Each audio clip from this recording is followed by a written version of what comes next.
Welcome back to another episode of The Catholic View for Women, where we give you news and views from a truly Catholic perspective. Good to be with you again. My name is Teresa Tomeo, and I'm an author, speaker, and I also host a daily EWTN Catholic radio program called The Catholic Connection. And if you've been watching this show for a while, this is now our 6th season, so you know our beautiful co-host here with me, Astrid Bennett Gutierrez from Hispanics for Life, and of course, Janet Morana. You see her on Defending Life. You hear her on my show as well. And she is with both Silent No More and Priests for Life. And we wanted to give a shout out to our wonderful spiritual director. That's right. Speaking of Priests for Life, the one, the only Father Frank Pavone. That's right. Or FF as we call him. We call him FF. And of course, you know, it takes a lot to prepare for these programs. We get scripture quotes, church documents, and Father Frank makes sure we have all our I's dotted and T's crossed spiritually. And I also want to mention, our viewers might be noticing our beautiful Madonna of the Kitchen. I love the new bronze The new bronze. She's beautiful. She's beautiful. She's heavy. And this is available, of course, in the religious catalog. And I have one in, of course, in my kitchen. I do too. And Me too. We all have it. And I think I told a story a few seasons ago when I first brought her home and put her in my home. Then that Thanksgiving, had my family all, and normally we have to bang the spatula down to have them quiet down to say grace, you know, before the Thanksgiving meal. Well, the Madonna of the Kitchen was there, and my son-in-law, Mike, went, wait, we have to pray. Janet did all this work. Mom did all this work. Let's sit down and pray. I was like, thank you, Mary. And, you know, all the conversation now around my table, even the people that would sometimes say things that you would cringe a little bit at, it's gotten a lot nicer, cleaner. Listen to your mother. Less fighting, less arguing. Everyone's getting along nicer. So the Madonna of the Kitchen adds a little grace to your table, I think. Amen. Yeah, she's beautiful. But that new bronze statue, because we have the other one, which is kind of a The beige, resin. It was the resin, which is It's still really available. pretty. But the bronze is gorgeous. I love it. And of course, it comes with a card that explains all the symbolism in the statue. And it's quite beautiful, and it's a great addition. And to be honest, what we've been doing lately at Priests for Life, and any of our staff that gets married, we give them this for their bridal shower. That's a great idea. It's a great shower present. Great so way to it's witness. great. Well, of course, you know, this show is a very serious topic for married couples. And I think so many Catholics go down what they call the IVF road, in vitro fertilization. Well, because, and this is hence the title for this show, we call it The Rest of the Story, because so many Catholics don't know the rest of the story. They don't know the church teaching. I mean, all of us are reverts, so we know exactly where people are at and not understanding. But they automatically assume when they hear something such as a church saying that IVF is not acceptable, that the church is being mean, the church doesn't understand. I thought the church wants us to have children. It's important to understand what the church teaches and why, because it's always for our benefit. That's right. Well, of course, you know, Father Pavone and I, every year we attend, he's a member of the Academy for Life, so we go to Rome for that. And I get special permission from the Academy for Life to interview some of the speakers or the members, the attendees. And recently at this last conference, John Haas, he's president of the National Catholic Bioethics Center, which is located in Philadelphia. But he's a member of the Academy, and he also was making a presentation. And, of course, I got him to come aside and chat with me for 3 minutes. And I said to him, could you do me a favor? He says, what, Janet? Can you just explain IVF in a quick nutshell so people can understand what are we talking about and why is it immoral? So let's hear what he had to say. It's very regrettable that a lot of people take advantage of something called in vitro fertilization to overcome infertility. This is called, in shorthand, IVF. It actually means fertilization in a glass, in a petri dish. And a lot of people think that the church would endorse this way of overcoming, it actually does not overcome infertility. It kind of sidesteps the whole issue by taking the sex cells from the husband and from the wife and mixes them in a glass dish. An embryo is engendered, actually several embryos are engendered. They're then implanted in the uterus of the mother and brought to term. Now, everybody knows that the church is very much in favor of having babies. So many people think that the church endorses in vitro fertilization, or IVF. Nothing could be further from the truth. Because first of all, human life has come to us as a gift from God. A man and a wife actually make love to one another, and God gives the gift of life. A husband and a wife don't, quote unquote, make babies. They love one another, and God gives them the gift of life, and that's the way it's supposed to be. But the whole process of IVF is a very depersonalizing and dehumanizing one. because they have to take the sex cells from the man, and it's not the best way in which they obtain them, and they take sex cells from the women by giving them a hyperovulatory stimulation drug, which means a lot of eggs become fertilized at the same time, and then they put them together in a dish, and this can be a dangerous procedure for women as well. It's not an inexpensive procedure, $15,000, $20,000. There's only not a very high success rate, and so it often has to be repeated. But what a lot of people don't realize is the terrible cost in human life of this way of bringing a child into the world. Because you might have 8 embryos in a petri dish, 5 maybe will be implanted because they hope that they know they all probably will not take, and so they increase their odds by putting a number of embryos in the womb. But what happens is the other embryos are discarded, they're killed, they're experimented upon, the other ones that are left over. Now, it's dangerous for a woman to carry 5 babies to term, and so what they will do is they will monitor these babies as they're growing in the womb. They will see which ones are the strongest, let's say 2 of them, and they'll preserve those. But the others, they eliminate by taking a syringe filled with potassium chloride, thrust it into the chest cavity of the baby, and kill it.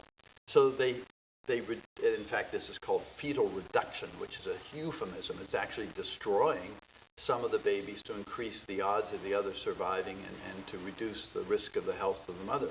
This is a terrible loss of life here. Another thing that's done in this procedure is that the embryos that are not implanted in the uterus will be frozen in liquid nitrogen. So actually in the United States now, we probably have close to 1 million human embryos, human beings, frozen in liquid nitrogen, with which we do not know what to do. I mean, they can be thawed, and the attempt can be made to implant them, but even when you thaw them, some do not survive the thawing process.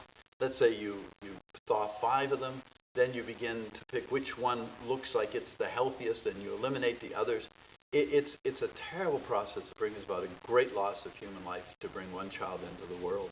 Well, with regard to the women who receive this very high dosage of a hormone, which causes a number of eggs to mature at the same time. I mean, as you know, in God's plan, an ovary emits 1 egg every other month. I mean, the ovaries alternate in the release of the eggs. So to give a woman a very high dose of a hormone, which will bring a number of them to maturation, places her at risk. It can sometimes lead to something called hyperovulatory stimulation syndrome, which can actually lead to high blood pressure, and perhaps even there have been reports of death from it. So it can be a very serious matter. And then also this idea of implanting several embryos in the womb also places her at significant risk, because the body is not built to carry 5, 7, 8 embryos. You probably remember Octomom, who was a woman who carried 8 embryos, but she didn't carry them quite to term. They had to deliver them all early in order for them to survive, but it was a very dangerous procedure for her. Well, you know, one thing Dr. Hilges said there, Dr. Haas. Dr. Haas Yeah. said, and I want to get to Hilges in a minute, but one thing he said was that they inject her to hyperovulate, and all these hormones they're giving her, and those are directly linked to the very things the World Health Organization says are cancer-causing agents for women. So you're also putting your own health at risk, and besides, like he said, the complications of the pregnancy.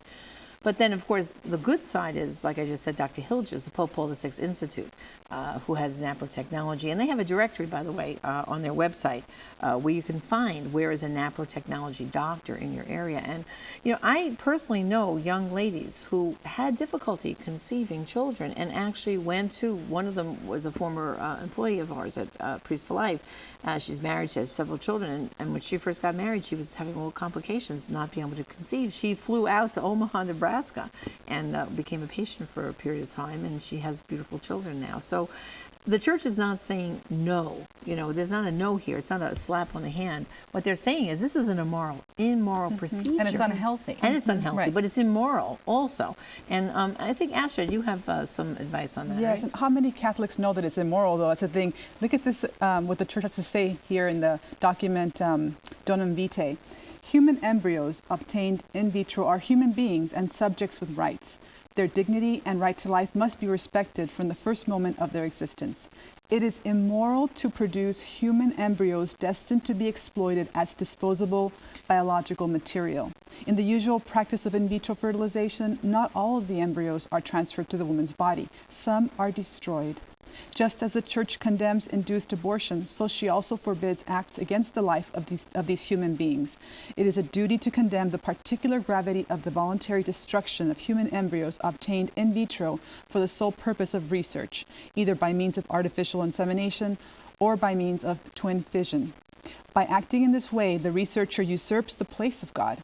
And, even though he may be unaware of this, he sets himself up as the master of the destiny of others inasmuch as he arbitrarily chooses whom he will allow to live and whom he will send to death and kills defenseless human beings. Right. The other thing, too, that I think is important and why we entitled this episode The Rest of the Story is because how many stories do we hear about how and I'm not advocating obviously in vitro, but I'm saying we don't hear the stories of how unsuccessful it is. That there are so many couples that go through and spend. You heard Dr. Haas say what, $10,000 to $15,000. That's right. And you only hear about the success stories, about the people who do conceive.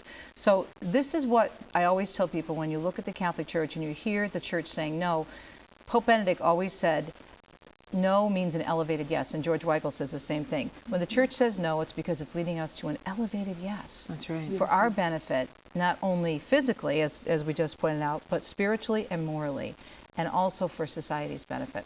We have to take a quick break, but we'll talk more about this because this is so important to hear the rest of the story. We'll be right back.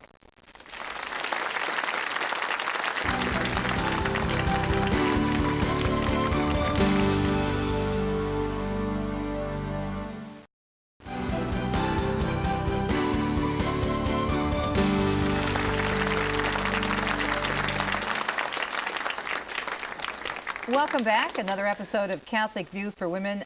Time flies so quickly when we're talking about these very, very important topics. And we're titling this episode, and you can find out more information on our website, thecatholicviewforwomen.com, The Rest of the Story, because it's a story that you don't hear out there in the secular culture, especially from the secular media, specifically why the Church teaches what she teaches on in vitro fertilization. And Janet, you wanted to pick up after the interview with Dr. Haas and Astrid's comments on the Church teaching. Yeah, well, because what people don't realize what happens is another side of the story. I mean, he mentioned Octomom, this woman carried 8 babies, but very often what happens after IVF, if the procedure is a little too successful, when you get to about the 14th to 16th week along in the pregnancy, let's say the woman has 3, 4, or 5 babies that she's conceived, like he said, they watch it, but then they recommend what they call selective reduction.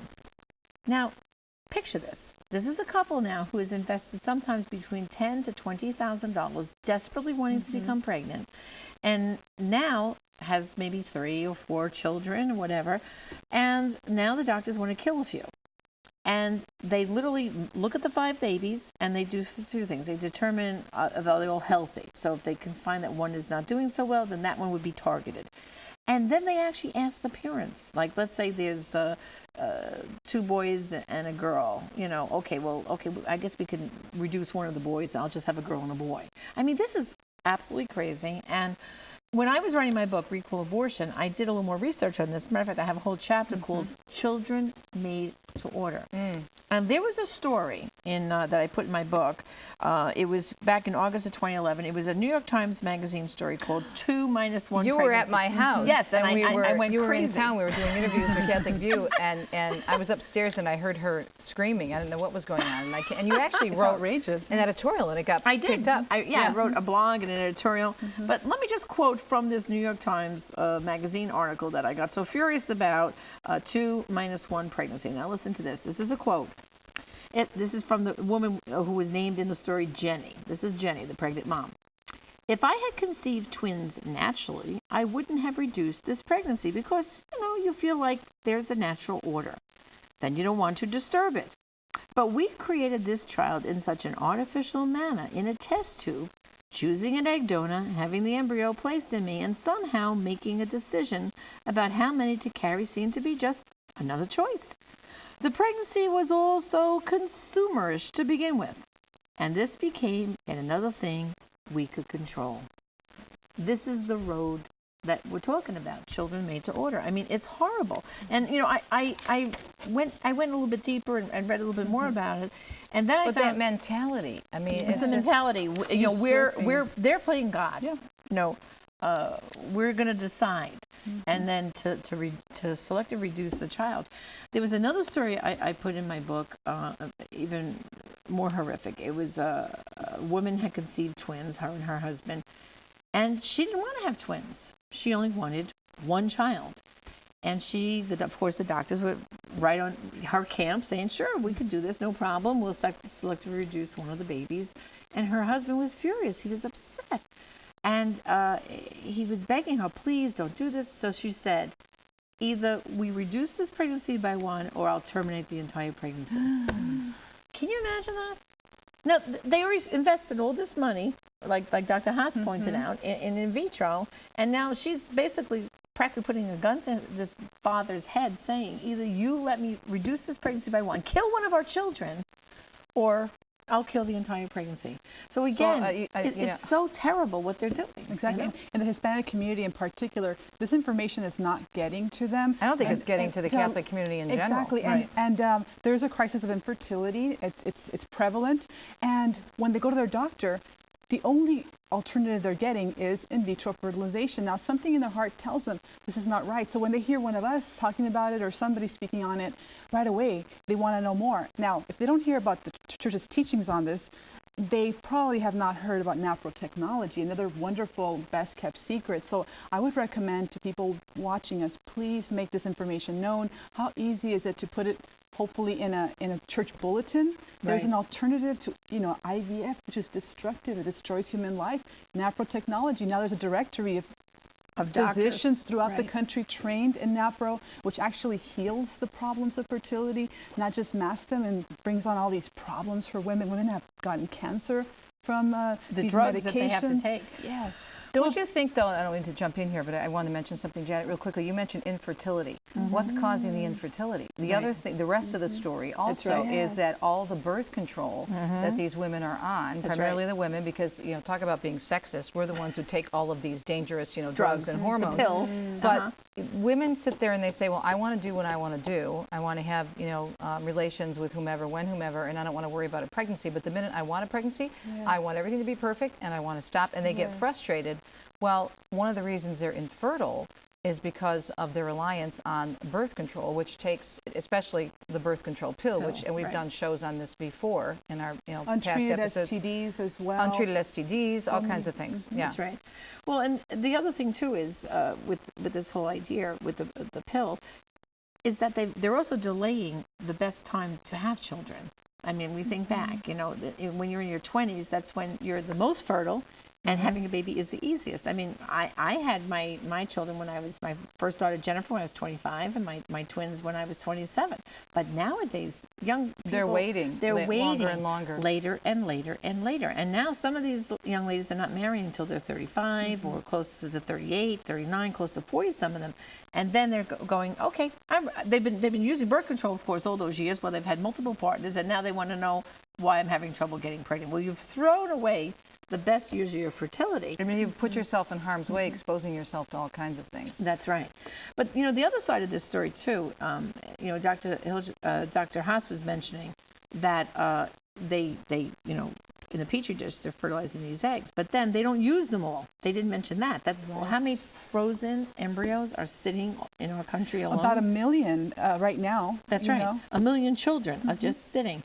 And there's been stories in the media about couples going to court fighting over these frozen children. I mean, do you understand? Like, this is the road we've gone down. That now we're fighting over the frozen children, and what are we going to do? Are we going to let them go? Because you have to pay a fee every month to the company that's keeping your babies frozen, to whether you're going to use them or not. It's become it's like I said, children made to order. This is what we're doing. We're trying to. It's like a science fiction horror story. Yeah. And some of the celebrities endorsing this, having children by IVF, it's sad because some of these celebrities, well, they're role models for a lot of people, but I think they also show the negative side. You know, reality TV showing couples that are going through IVF show also all the pain, how painful it is, the heartbreak when it's not successful, and then also these court battles for these frozen embryos that are conceived, and then the couple breaks up, and then now what happens to them?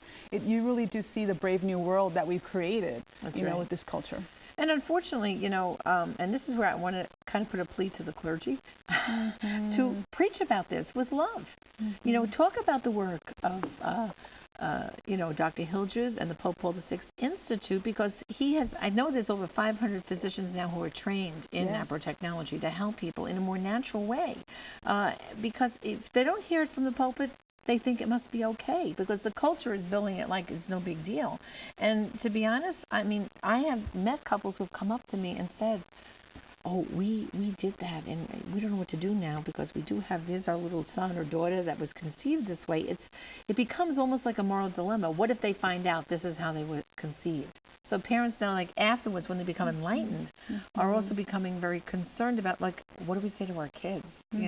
That this is how they were conceived. So the importance of talking about it from the pulpit, and this is on another topic, but we have a wonderful pastor at our parish where my husband serves as deacon. And he is always speaking the truth in love. And he talks about the pro-life issues a lot. And he had a woman who was, I think, 75, close to 80 years old, who came to him for confession to confess her abortion. And she said the only reason she was just carrying all this guilt, and dealing with all the fallout in her life from the abortion. And she finally went to confession. You know why? Because it's the first time she heard it from the pulpit. It was from our pastor. He contacted my husband, who works with Deacons for Life, and he was able to give her information on Silent No More and all the work that you do in Priests for Life. But think about that. This one woman who had been carrying this burden for so many years, because she had, and not hearing about it, and I'm not saying it's only up to the priests, we know that, but the importance of priests and other religious not to be afraid, and deacons not to be afraid to preach from the pulpit. That's right. I mean, when do you hear a sermon or a homily about the birth control pill, about contraception, that this is against, I mean, the church's teachings, like we've said on these programs, are so beautiful if you would just learn them. I remember, when I came back to the church, of course, I had taken the pill just to delay having children. I thought it was okay. And actually, a priest back in Brooklyn, where I got married, told us it was okay if you had a good enough reason. Well, depending on what side of the church you went to back if you went on this side, you got it was okay. On this side, it was wrong. And so when I finally, of course, Father Pavone came to my parish, and I got then you're done. FF comes in, you're done. Done. Clarity. And I remember the first document he threw out to me to say, well, Janet, you've got concerns, but if you're willing to read and study, we can help you through this. He gave me Humana Vitae, and of course I didn't have a clue till I started reading it. But then when I read it and began to understand it, I said, okay, the church really cares about us as women. It's not to suppress It was like, who knew I could have had a V8? We only have 3 minutes left. I don't want to miss the homework, because you have a lot of good stuff for us. We have a lot of homework with this episode. So item number 1, of course, is to read, especially, of course, my book, Recall Abortion, but in particular, my chapter on children made to order. The research in there is phenomenal. It's really important. And this is available, of course, at the EWTN Religious Catalog. The second thing is, of course, to go to our website, thecatholicviewforwomen.com, where we will have the discussion questions. And, of course, you can sign up. We do a monthly e-letter with more information. A third item is our good friend Dr. Thomas Hilgers at the Paul VI Institute has made a wonderful documentary called Voices in the Desert. I highly recommend this. We do. And, again, available at the EWTN Religious Catalog. And then finally, on our website, we will have the link. Astrid read that beautiful quote from Donum Vitae, and we will have on our website the entire document. You can download it, and of course, we're going to have some discussion questions on our website. So the idea I want people to understand is the homework. I'm not trying to be a teacher giving you a real assignment here, but Imagine if you read Donum Vitae and then discussed it with your friends. You'll have some girlfriends over for coffee and read Donum Vitae together, and then or maybe parts of it, and then come back the following week and then discuss it. And then maybe so you chip in and order Voices in the Desert. And then share the and get share your it. book and share it and in then the book share club. it. This, and then you could read this book or just the one chapter and then discuss it. This is what we're talking about here. It's not just to watch our programs and say, oh, we got that information, but watch it and share it with your girlfriends. Have them over for coffee and watch the Catholic View for Women. And you know what? Now you know when it comes to in vitro, the rest of the story. But there's more information out there from the church, and never-ending just well of knowledge and beauty and just gorgeous church teaching. So again, as Janet said, please visit our website, thecatholicviewforwomen.com. Look at the discussion questions, and even if you don't have a chance to talk about it with anyone else, just look at the questions and take it from your own spiritual perspective. And where have you been on this issue? And did you know the rest of the story? Well, now you do. Thanks for joining us in this edition of the Catholic View for Women. I'm Teresa Tomeo for Astrid and Janet. We'll see you next time. And don't forget to enjoy the Catholic View. We'll see you soon.